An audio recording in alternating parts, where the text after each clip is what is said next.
The rain had been falling since dusk, a steady metallic drizzle that polished the streets of the city into mirrors. St. Bartholomew's Hospital loomed against the storm, its brick walls damp with age, windows glinting like watchful eyes. Inside, Evelyn Marsh moved with quiet precision, her shoes whispering across linoleum as she carried out the last of her night rounds. She had always been meticulous. Her fellow nurses teased her for it, though never cruelly. The medication cart was checked twice, her notes neat, her patients soothed with a softness that came from deep within her. Yet tonight, something unsettled her. The corridors seemed longer, the shadows heavier. A flickering fluorescent buzzed above her, and she paused, adjusting her grip on the clipboard. "Last one, Mrs. Riley," she whispered, easing open the door to an elderly patient's room. The old woman smiled faintly, half asleep, as Evelyn adjusted her blanket and checked her pulse. "Rest now. I'll see you in the morning." Evelyn forced the words to sound normal, though her chest felt tight. She wasn't sure why. Back at the nurse's station, she tucked her clipboard into the slot and reached into her pocket. The small music box rested there, the paint chipped, the tune faint but clear whenever she turned the tiny key. It had belonged to her father. She carried it on nights like this, when the world outside pressed too close and the silence of hospital halls felt less like peace and more like warning. She signed her name in the ledger, 10:57 p.m., and hung her badge on its chain. The overnight nurse was late, which wasn't unusual, but it left Evelyn alone in the lobby. Rain tapped the tall glass windows. Beyond them, the service exit's light swung in the wind, stuttering shadows across the courtyard. She hesitated. It was silly to feel afraid of going home. She'd done this countless nights before. But as she stepped out the back door, the air hit colder than she expected, sharp with the smell of wet asphalt. A sedan idled near the fence, dark paint gleaming beneath the street lamp. She slowed, instinct prickling, her grip tightening around the strap of her bag. The driver's face wasn't visible, only a silhouette framed by the faint glow of a cigarette. Evelyn's breath caught, and she quickened her pace, heels clicking faster against the pavement. Behind her, the cigarette's ember flared. The sedan engine rumbled low, steady. She reached the corner of the lot and glanced back once, just once. The car hadn't moved, but she could feel its presence pressing at her spine. The chain-link fence rattled in the wind as she hurried past, the sound sharp against the rainfall. By morning, she would not arrive for shift change. Her bed at the small apartment would remain untouched, and the only trace of her left at St. Bartholomew's was the badge, clipped to the fence where the wind rocked it gently back and forth, metal tapping metal, an eerie metronome for the silence she left behind. The attic smelled of cedar and dust, the kind of scent that clung to old trunks and forgotten boxes. Ruth Marsh had avoided this place for years. She had lived her whole adult life in the house's lower rooms, caring for her mother until the end, never daring to climb into the rafters where memories pressed as heavily as the insulation. But grief had a way of stirring the air, and after the funeral, she found herself pulling the cord to the attic hatch, heart hammering as the ladder creaked downward. She stepped up into the gloom. Light filtered through a single round window, revealing stacks of cartons labeled in her mother's careful looping script. Christmas garlands, recipe clippings, newspaper bundles from the 60s. It was as though her mother had been archiving every piece of life she couldn't bear to throw away. Ruth's fingers trailed across the boxes until one label caught her breath short. Keep safe. The handwriting was sharper, more deliberate, as if her mother had pressed the pencil harder than usual. The box was small, unassuming, tucked behind heavier trunks as though it had been meant to remain hidden. With trembling hands, she opened it. Inside lay a sealed envelope, yellowed but intact. Her mother's script again. Keep safe. The wax on the flap had cracked, brittle with age. Ruth slid a nail beneath and peeled it open. The first thing she pulled out was a small brass key, cool against her skin despite the heat of the attic. It had an odd weight, not like a house key, more industrial, a square cut at its teeth. She frowned, running her thumb across its worn grooves. Next, a Polaroid photograph. The image was faded but clear enough, a basement corridor lined with cracked tiles, pipes snaking along the ceiling. Someone had drawn a red X over one section of wall. Ruth stared at it, her throat tightening. She had never been there before, but the atmosphere in the picture, the narrow passage, the harsh overhead bulb, echoed of St. Bartholomew's Hospital, the place her sister Evelyn had vanished from 3 decades earlier. At the bottom of the envelope was a folded receipt. St. Bartholomew's decommission sale, 1985. An auction slip. Old equipment. Old property. A wing of the hospital had been shuttered, its contents sold off. Ruth brushed the paper as though it might burn her. Her knees went weak, and she sank back onto a crate. She had grown up in Evelyn's absence. Her sister's disappearance was a silence that hollowed their home, their mother forever glancing toward the door that never opened. Ruth had been too young to understand, yet old enough to feel abandoned by a ghost she had never learned to stop. Missing. Now, in her hands, was something Evelyn had touched, or at least something tied to the night she vanished. Ruth should have felt fear. Instead, she felt an anchor drop inside her, a pull stronger than grief.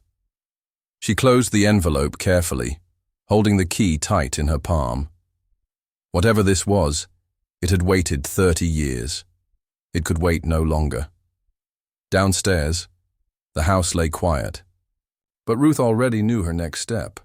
She would have to return to the place where Evelyn was last seen, St. Bartholomew's, or what was left of it. The hospital looked nothing like it had when Evelyn vanished.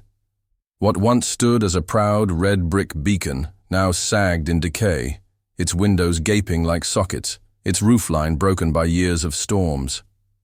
Boards covered the front doors, but Ruth knew enough to circle the side. There, a rusted service entrance hung from one hinge, kept shut by a padlock that looked more symbolic than functional. She wasn't alone. The night caretaker, a wiry man named Dennis, shifted uneasily as he lit another cigarette. "I shouldn't be doing this," he muttered, his eyes darting to the empty street. "Nobody's supposed to go in after dark. They say the floors aren't safe. They say worse things too." Ruth held up the Polaroid.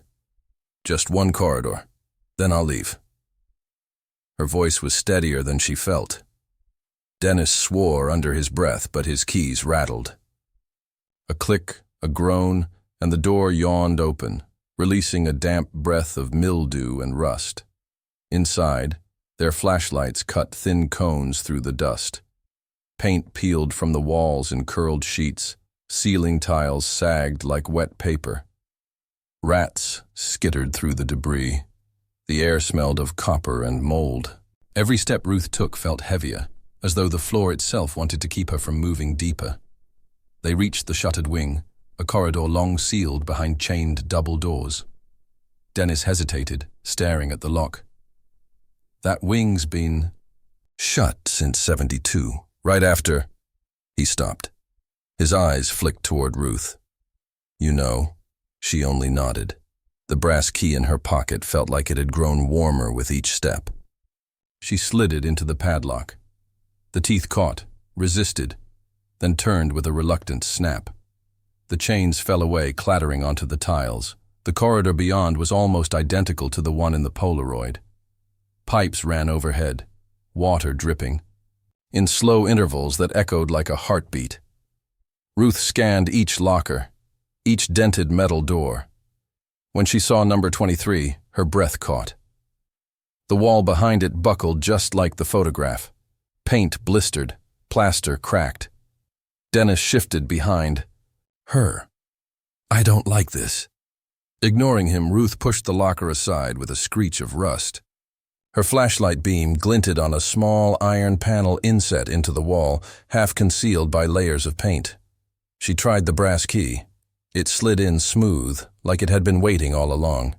The panel resisted at first, then gave way with a shriek.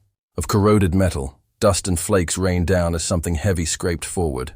Ruth knelt, her hands shaking, and pulled out a lunchbox, its once red enamel now mottled with rust.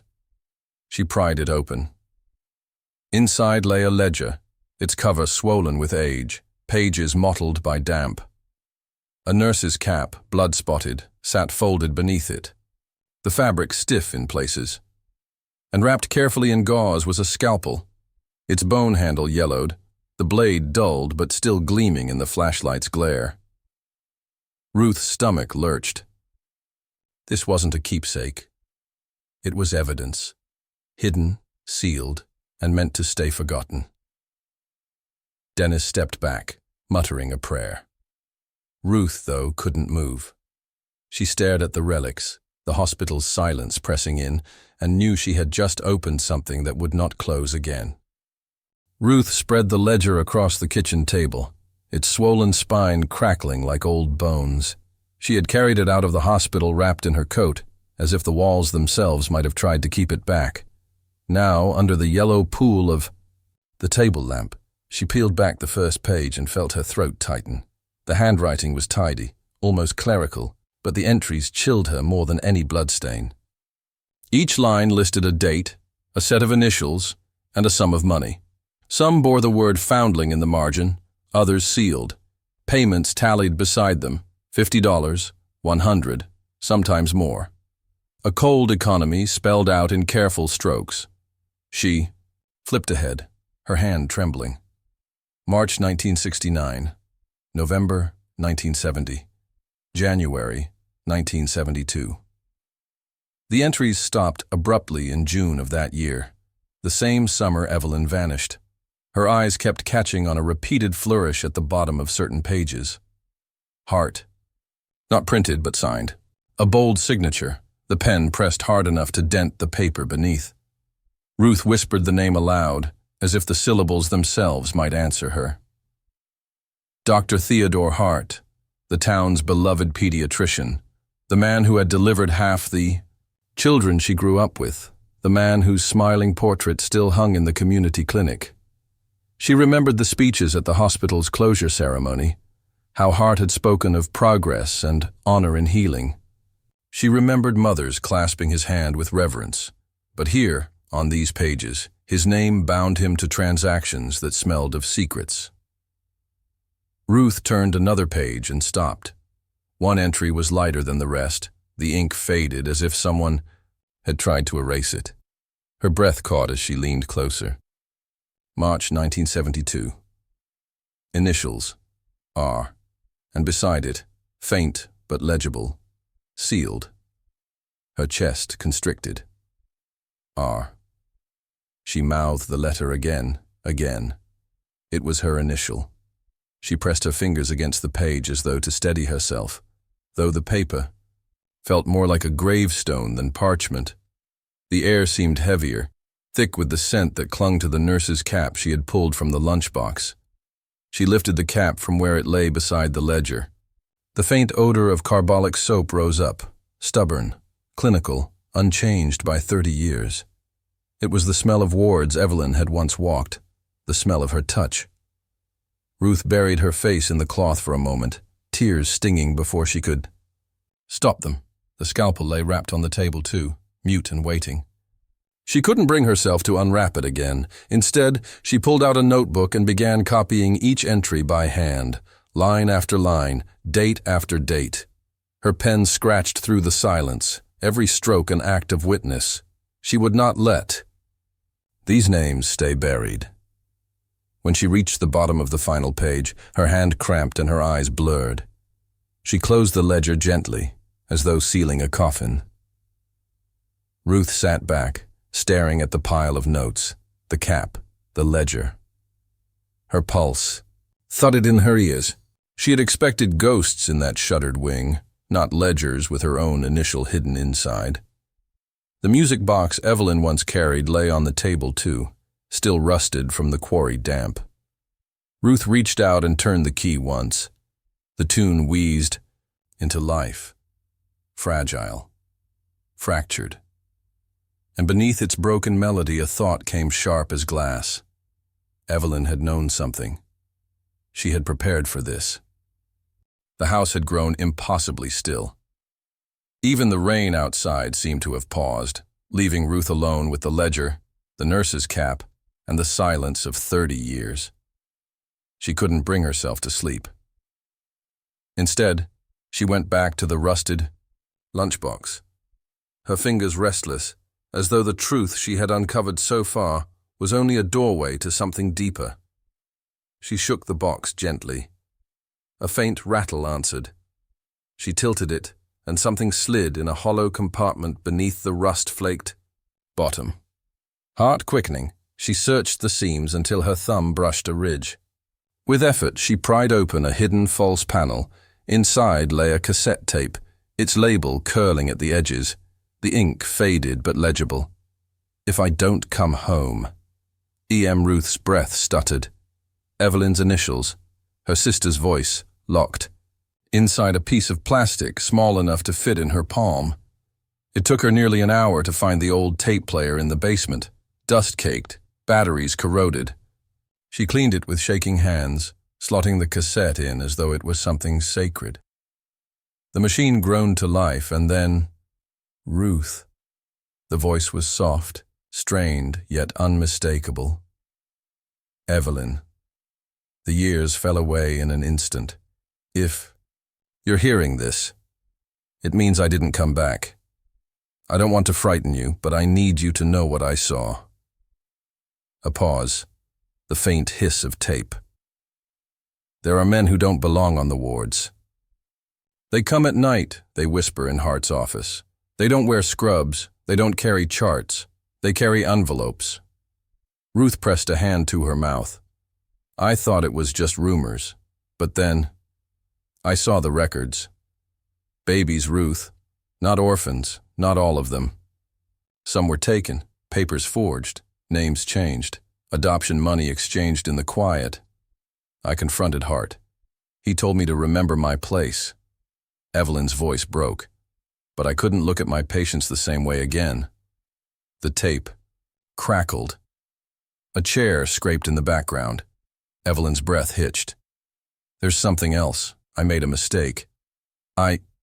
Silence stretched, heavy, before she whispered. I fell in love with someone I wasn't supposed to. A married man, one of the residents. I thought he'd help me, but he told me I was imagining things.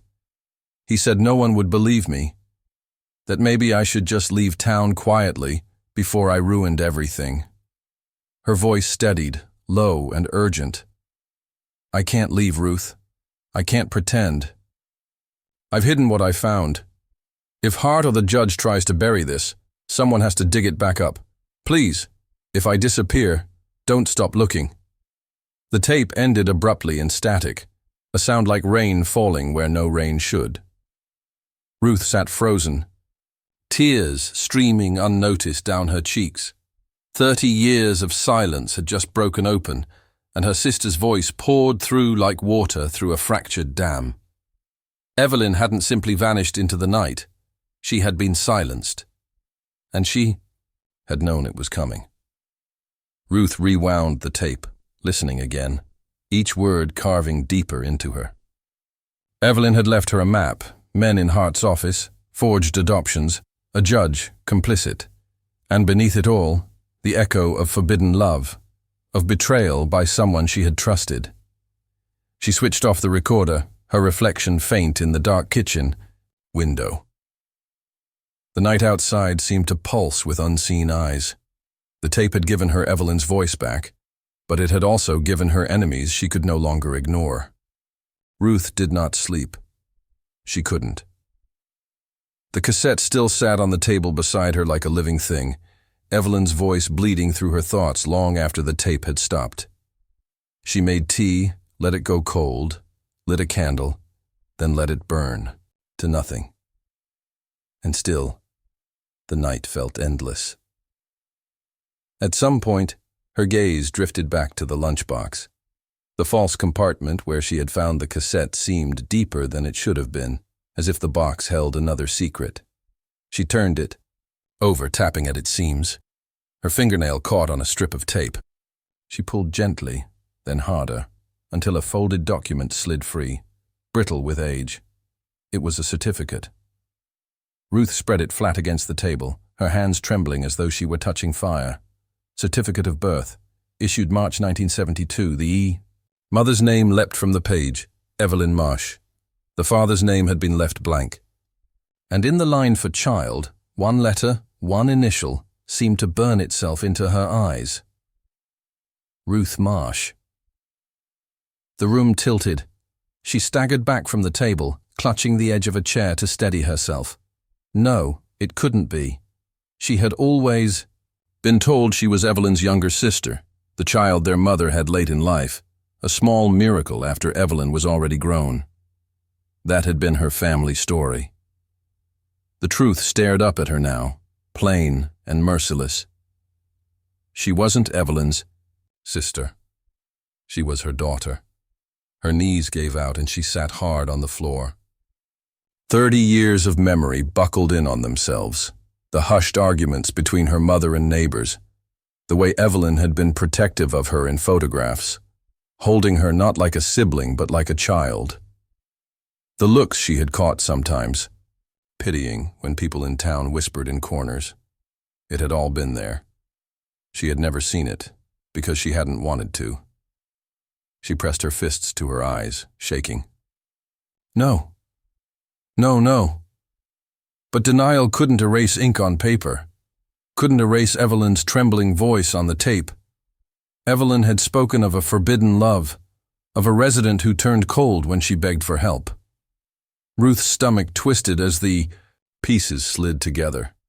Evelyn had been pregnant, abandoned by the man she trusted, pressured by Hart and whoever stood behind him to surrender the baby. But she hadn't. She had kept Ruth, and for that, she had disappeared. The birth certificate shook in Ruth's hands as she read the fine script written along the margin. Sealed per court order. March 1972. A judge had signed it. The same judge Evelyn named on the tape. They had buried her identity beneath bureaucracy, chained her life to a lie, all to erase a scandal. The air in the kitchen felt too thin. Ruth rose unsteadily, clutching the paper to her chest. She looked around the house that had raised her, the photographs, the trinkets, the quiet, ordinary life her mother had built after Evelyn vanished. That woman had loved her fiercely, raised her as her own. But she had also lied. She had colluded in silence. Ruth's voice cracked into the empty room. Why didn't you tell me? The question echoed back, unanswered. She sank into a chair, staring at the nurse's cap. Evelyn's scent still clung faintly to it, that carbolic sharpness of wards and sterilized instruments. It wasn't just cloth. It was evidence of a life interrupted. Evidence of a woman who had tried to fight, who had tried to protect her child. Ruth reached for the ledger again, her eyes scanning the pages. There it was, faint but legible. R. March 72. Sealed. Not a stranger, not some distant case. Her. The realization cut deeper than any scalpel. Evelyn had died not only because she sought truth, but because she had tried to keep Ruth safe. Her very existence was the secret Evelyn had died to protect. She bowed her head, the weight of it all pressing down until she thought she might shatter beneath it. Yet beneath the grief and betrayal, something else flickered, a thread of fire winding through her chest. Anger. If Hart, the judge, or anyone else had thought the truth would stay buried, they had not counted on Evelyn leaving a daughter behind. Ruth folded the certificate carefully, sliding it back into the envelope. She no longer felt like a woman stumbling through her sister's ghost story. She was part of it, bound by blood and by betrayal. And for the first time since Evelyn's voice had filled the kitchen, Ruth felt something steadier than grief. She felt resolve. Dr. Theodore Hart still lived in the same white brick house on the hill overlooking town. Ruth had driven past it countless times as a child, always seeing him as a figure of comfort, the kindly pediatrician who shook hands at school fairs, who pressed lollipops into children's palms after checkups, who carried a reputation of healing, like a crown. Now, standing at his front step, Ruth could hardly breathe. In her purse was the cassette, the ledger, and the birth certificate, the trifecta of secrets that tied him to Evelyn's disappearance. She told herself she wouldn't confront him yet, only listen, only confirm. The door opened before she could knock a second time. Hart, older now, his hair white and thin, leaned heavily on the frame. His eyes, though, were sharp, calculating, in a way that made her stomach clench. "Ruth Marsh," he said smoothly, as if he had been expecting her. "I heard about your mother's passing. My condolences." The words were polite, but there was something rehearsed in them. She forced a small nod. "Thank you, I was hoping to ask you some questions about Evelyn." At the mention of her sister's name, his jaw flickered. "It's been 30 years. "Yes." Ruth steadied her breath. "And I need to understand why." He invited her inside with the air of a man accustomed to control. The house smelled of old leather and pipe tobacco, its shelves lined with books and photographs. Hart shaking hands with mayors, Hart at ribbon cuttings, Hart in crisp white coats with smiling families. The mythology of a savior, built carefully brick by brick. They sat across from one another in a dim study. For a long moment, the only sound was the ticking of a grandfather clock. Then Hart folded his hands. Evelyn was troubled. Bright. Yes, but fragile. Some people cannot handle the burdens placed upon them. She began seeing shadows where there were none. Ruth felt heat rise in her chest. "I've heard her voice," she said, her words measured. "On a tape." She wasn't imagining shadows. She named names. She talked about adoptions, about money, about you. For the first time, Hart's expression faltered. The mask slipped, not entirely, but enough. His eyes narrowed. "You should be careful what you repeat. Memory is unreliable. So are recordings." Ruth slid the cassette across the polished desk. His hand twitched, almost reaching for it before retreating. That hesitation told her more than any denial. "She said she confronted you," Ruth pressed. "That she wanted to expose what was happening."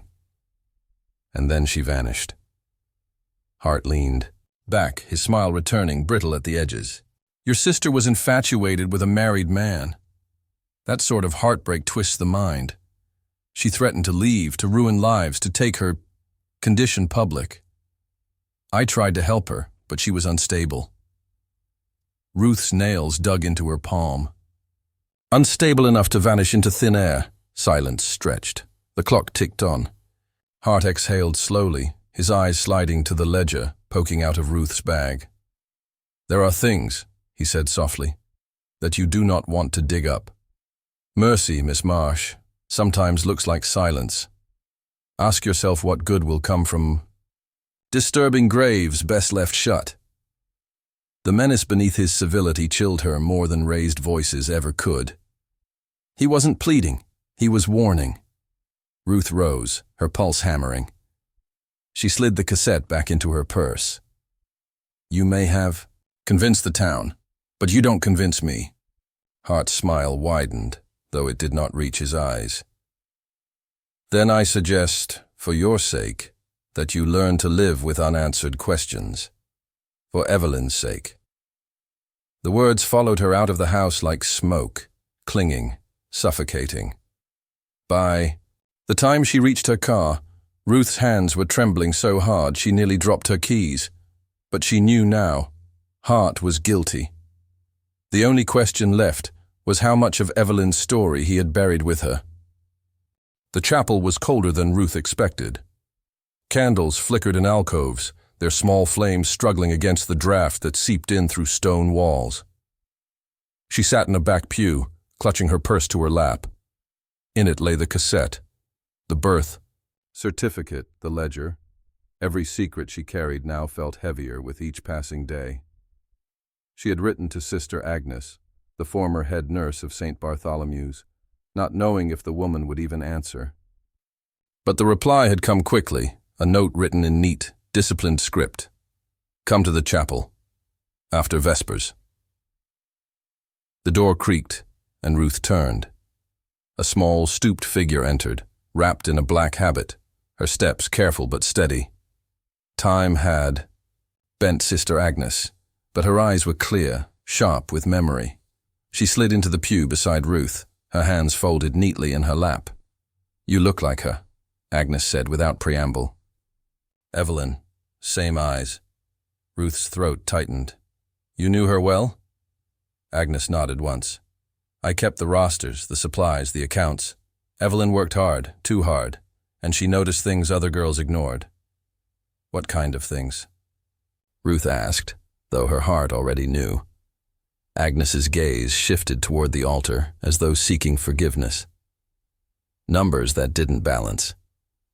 Children who were recorded as abandoned, but came in from mothers I'd seen only days before. Mothers who whispered about money changing hands.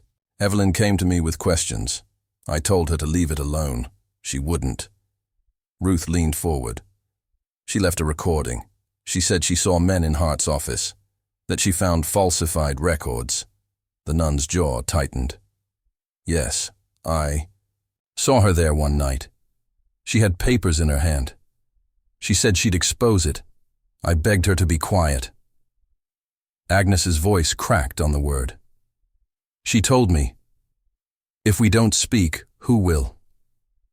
Silence pressed in. The candles hissed faintly, as if in answer. She also spoke of her baby. Agnes continued softly. Her secret. She wept to me that they would not let her keep it. I told her to trust God, but she said men like Hart thought themselves gods already. Ruth's hands shook. What happened the night she vanished? Agnes's face paled. She crossed herself before speaking. I remember the car. It came late, long after visiting hours. Not an ambulance, not a staff vehicle. Dark, with its headlights off. Evelyn was supposed to be off shift, but she was there, near the service exit. I saw her speaking with someone. Then the car door closed, and they drove toward the quarry road. She never came back. Ruth's chest constricted. You never told anyone?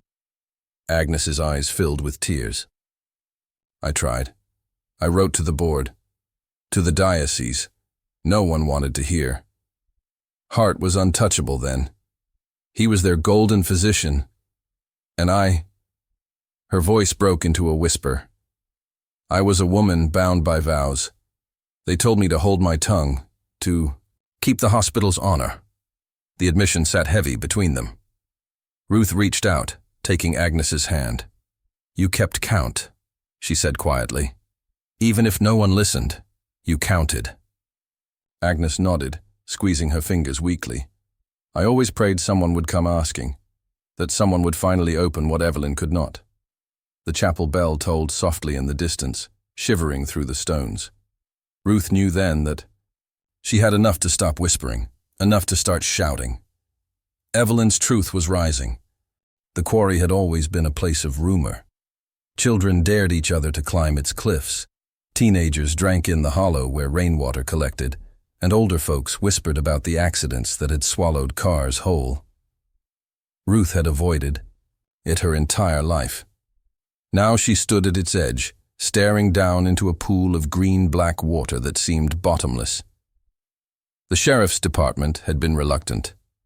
Old rumors weren't grounds for tearing up county resources. But Ruth had pressed, with the ledger, the tape, Sister Agnes's testimony. Reluctance turned to grim acknowledgement. If there was even a chance Evelyn had been taken this way, they had to look. On the morning of the search, mist clung to the quarry's rim. Deputies milled about with equipment, their radios crackling. Divers zipped up black wetsuits, their faces unreadable.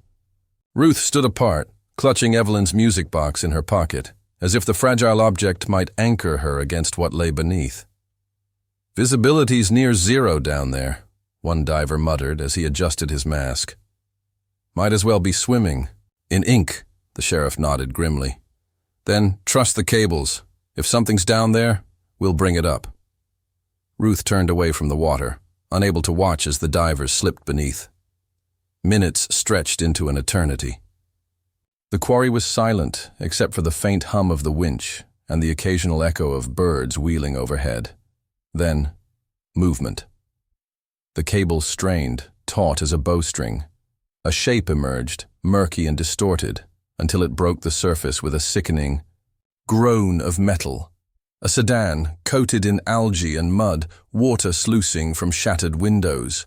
Its headlights were clouded white, staring upward like blind eyes. Gasps rose from the deputies. Ruth's knees weakened, but she forced herself closer. The car was hoisted onto the quarry rim, mud streaming in rivulets.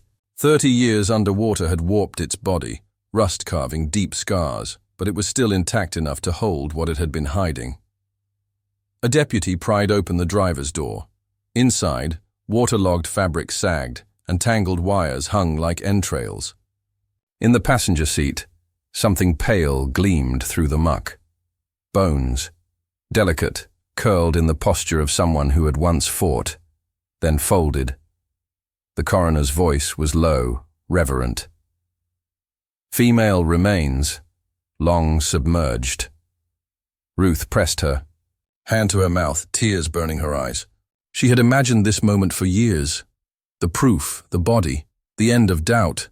But imagining had not prepared her for the reality of Evelyn's silence staring back through hollow sockets. A deputy reached beneath the seat and pulled something, free.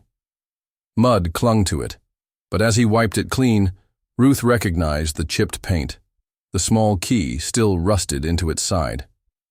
The music box. Evelyn's music box. She took it with trembling hands, turning the key. Against all odds, the mechanism stuttered and released a single fractured note, high, thin, but undeniably hers. Ruth clutched it to her chest, sobbing. Beside the body, another deputy lifted a fragment of fabric, a nurse's clip, dulled by water, but still bearing the emblem of St. Bartholomew's. The sheriff removed his hat, bowing his head. "We've found her," he said quietly. Ruth wanted to collapse, but something in her spine held her upright. Evelyn had been silenced, but she had not vanished. The quarry had kept her secret, but it had also preserved the evidence that would finally demand justice. She stared at the car, at the hollow cage of bones within. The water had tried to erase her sister, but the truth had surfaced, and Ruth knew. This was only the beginning. The hall smelled of old wood and dust. Ruth sat in the front row. Evelyn's music box was hidden inside her purse. The ledger and notes were stacked neatly in a folder on her lap. 30 years of silence were about to be broken. The room was full. Reporters stood at the back.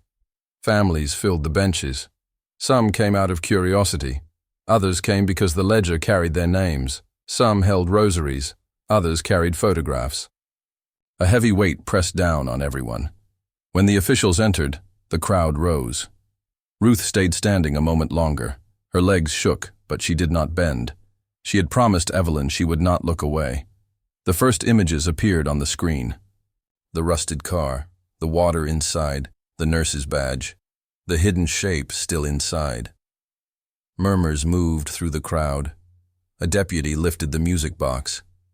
Its chipped paint was still clear. Then came the ledger. Pages copied in Ruth's hand were read aloud. Every line sounded like an accusation. Dates, initials, amounts of money. The same names signed again and again. The word foundling echoed again and again. The room grew heavier with each line. Dr. Hart sat at the table with his team. Age had thinned him, but his calm look never broke. He listened with folded hands. At times he shook his head, acting confused. But Ruth saw the truth. His jaw was tight. His fingers twitched. The tape was played. Evelyn's voice filled the room. Her fear, her strength, her courage. If I do not come back. Men who should not be here. Children lost. Hart. The tape ended in static. The room was silent. Ruth closed her eyes. It felt as if Evelyn had spoken herself. The other side tried to deny it. One man said, "She was unstable. She imagined things. None of it was real." Then Sister Agnes walked to the front. Frail, rosary in her hands, she spoke with honesty. She described the missing numbers, the car she saw that night. The silence pressed on her. Her voice shook, but she did not stop. I should have spoken sooner. Forgive me, but I am speaking. Now, the families reacted. Some cried, some glared at Hart. One woman shouted, "My son, you wronged me." Officials calmed her quickly. Ruth's heart raced. When asked if she wished to speak, she rose. Her knees shook, but her voice was clear. "My name is Ruth Marsh. For 30 years, I was told I was Evelyn's sister, but I was her daughter. This ledger has my name. That tape has her voice. The car carried her secret. Every lie and every silence was meant to erase her. But she has spoken, and I will not let anyone silence her again." Her words filled the air. For the first time since Evelyn was lost, truth had a voice that could not be ignored. The ledger was accepted as proof. The officials confirmed the discovery as Evelyn's. Hart's supporters tried to resist, but the case was too strong. He would be held to answer. As one official said, "Justice has no limit." Ruth sat down, holding the music box. Its weight felt like Evelyn's hand resting on hers. The testimony was complete. The truth had spoken. The living, at last, had listened. The trial had ended for the day, but Ruth couldn't bring herself to go home. Instead, she sat at her kitchen table with a blank sheet of paper before her and Evelyn's music box beside her. The tune no longer played more than a few fractured notes, but she wound it anyway, letting those broken sounds fill the silence as she began to write. "Dear Evelyn." The pen hovered, trembling in her hand. She had never written to the dead before, but speaking aloud had never been enough. There were words she needed to put into the world, even if Evelyn would never hold the letter. "They told me you were my sister. I believed them because I was a child, and children believe what they're told. I grew up with a ghost, not a mother. I used to imagine you walking through the door one day, arms open, smile wide. I thought I'd run to you and you'd scoop me up. But that door never opened." Tears blurred the ink, but she kept writing. "I understand now why. You didn't leave me. You fought for me. You fought and they silenced you. Every day I breathe is because of your defiance. I don't know if I can carry that weight, but I promise you I'll try." She paused, staring at the photograph of Evelyn she had found in the attic weeks before, the young nurse in her crisp uniform, eyes bright, smile gentle. Ruth tried to picture her not as the myth, not as the missing, but as a woman who had been frightened and in love and desperately trying to protect a child. "I wish I could have called you Mother. Just once. But instead, I'll carry you with me every day. You'll be my mother, my sister, my shield, my ghost. All of it, because you were denied the chance to choose just one." Her hand cramped, but the words poured faster. "The world will remember you as a disappearance, a headline, a case file. But I will remember you as the woman who tucked music in her pocket, who refused to bow to men in suits, who gave me life when the world demanded silence. They couldn't erase you. They couldn't bury you deep enough. You came back through ledgers and bones and a tune that still limps its way into the air. She signed her name with a shaking flourish. Your Ruth. Folding the letter carefully, she slipped it into the drawer where she kept Evelyn's cap, stained and smelling faintly of antiseptic. It joined the relics not as evidence, but as testimony of her heart. Later that evening, Ruth walked to the cemetery. The graves of her adoptive parents lay beneath a willow tree, the headstones weathered but lovingly kept. She knelt between them, pulling the music box from her coat. I know you loved me, she whispered, but you also kept the truth from me. And for that, I can't give you this. She placed the music box on the grass between their stones and closed the lid. The silence it left felt final, but also freeing. She would keep the nurse's cap for Evelyn's memorial. This belonged here, with the life that had both protected and deceived her. As she stood, the wind moved through the willow branches, carrying her words away like prayer. For the first time in weeks, Ruth felt lighter. Grief remained, but alongside it, something steadier had taken root. Clarity. Evelyn's story was no longer just a mystery, it was a legacy. The memorial took place on a grey afternoon at the quarry. The county had cordoned off the site weeks earlier, yet today, ribbons of wildflowers and hand-painted signs marked its rim. People gathered quietly, some holding candles, some clutching photographs of loved ones. They were the children and families tied to the ledger, the ones who had been labeled foundlings or bought into new lives under forged papers. Ruth stood at the center, Evelyn's nurse's cap folded neatly in her hands. She had chosen this place, deliberately, not the courthouse, not the church, but here, where silence had swallowed her mother for 30 years. When she spoke, her voice was steady, though her chest ached. Evelyn Marsh was a daughter, a nurse, a woman who believed the truth was worth fighting for. They tried to erase her. They tried to erase many of you. But we are here today because their silence failed. The crowd murmured, some nodding, others weeping. Sister Agnes sat in the front row, rosary clasped tightly, lips moving in prayer. Ruth placed the cap atop a wooden cross erected at the quarry's edge. Around its base, people laid lilies, one for every year Evelyn had been missing. Ruth knelt and set her letter beneath the flowers, tucking it where the wind could not steal it. After the service, she walked among the families. They told her their stories, fragments of memory, missing mothers, questions that had haunted them for decades. The ledger had given them names. Now, together, they began to stitch them back into lives. Ruth promised to keep a registry, a place where each story could be recorded, reclaimed. The town shifted in the weeks that followed. The community clinic quietly removed Hart's portrait. His trial ended with conviction, though his failing health spared him long years behind bars. He died within months, leaving behind a legacy stained beyond repair.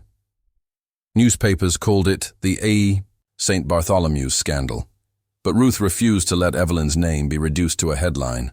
In her home, she kept only 2 relics: the ledger, locked in a cabinet, and the nurse's cap, folded in a small cedar box. The music box she had left with her adoptive parents stayed in the ground, buried with the lies it had been tied to. Some things needed keeping, some things needed burying. One afternoon, Ruth found herself walking past the old hospital ruins. The shuttered wing loomed in silence, its windows broken, ivy curling through cracks. She paused, running her hand along the rusted fence where Evelyn's badge had once swung in the wind. For the first time, she didn't feel fear pressing at her spine. She felt presence. Evelyn's absence was no longer a void. It was a thread, binding her to the truth. That evening, Ruth sat by her window as dusk fell, the attic key hanging from a chain around her neck. It was not jewelry, but a badge, one she wore as Evelyn once had. A reminder that silence had cost a life, but also that truth had survived because Evelyn left her enough to find it. She closed her eyes and whispered, I see you. I carry you. Outside, the willow tree shifted in the wind, its branches bowing as though in acknowledgement. The story of Evelyn Marsh had ended in a quarry, but Ruth knew her own story was only beginning. She would not be defined by betrayal, nor by secrets. She would be defined by the act of keeping her mother's name alive. And that, she thought, was the truest justice Evelyn could have asked for.